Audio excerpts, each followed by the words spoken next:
Minister, myself and Deputy John Brady requested this debate at the Business Committee on Amnesty International's utterly damning report that Israel is a state that is operating a system of apartheid, and in doing so are committing crimes against humanity, and call for sanctions to ensure that that system, that inhumane and inhuman system, is dismantled. Now, we called for this debate prior to the barbaric invasion of Ukraine by Vladimir Putin. And all of us have rightly condemned the crimes against humanity that are being committed by Vladimir Putin in Ukraine. And the government has moved instantly, within 5 days, to sanction Putin's regime and take urgent action. And the strength of language that was used, rightly, against Putin as a barbarian, as a thug, as a murderer, as a warmonger, all of which are true, all of those things apply to the State of Israel in its treatment of the Palestinians, and yes, the government is concerned about its use of language and doesn't feel it is appropriate to even use the word apartheid when Amnesty International, the most respected human rights organisation in the world, and Human Rights Watch, within a very short period of time, issue these damning reports saying that Israel, since its foundation, has been built on a system of oppression and domination and apartheid and racism, involving the murder of unarmed, innocent civilians on a regular basis,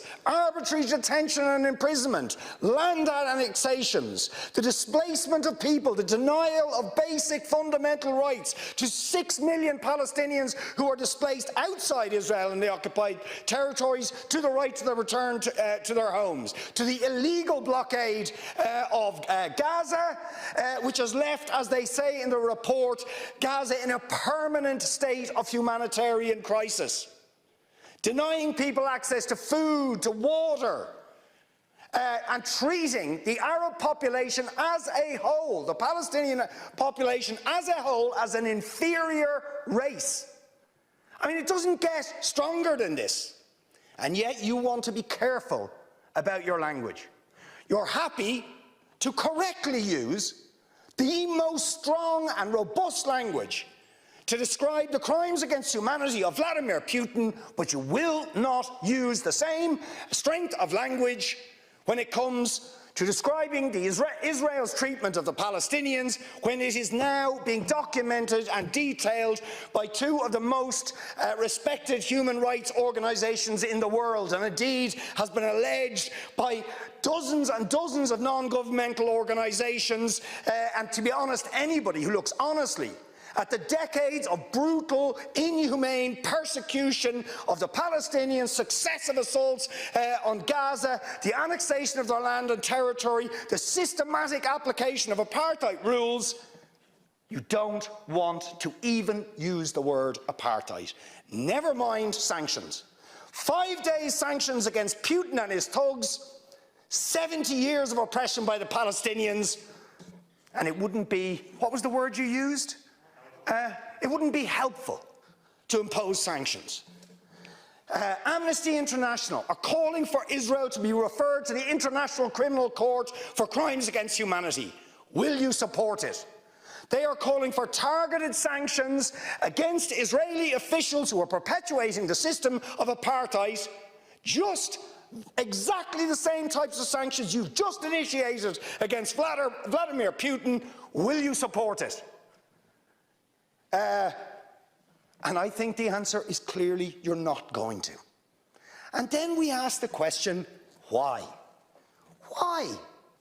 Now, you see, if you're going to have moral standards, those standards have to be consistent. Otherwise, they are not standards at all. They are just cynicism. And of course, we all know the reason that the standards are not consistent is because to call out the apartheid state of Israel would be to run foul of the concerns of certain states that are now presenting themselves as defenders of democracy and so on, such as the United States, the UK, Germany and other powers, whose relationship with Israel, supporting it and backing it, means that the European Union's moral credentials are bankrupted.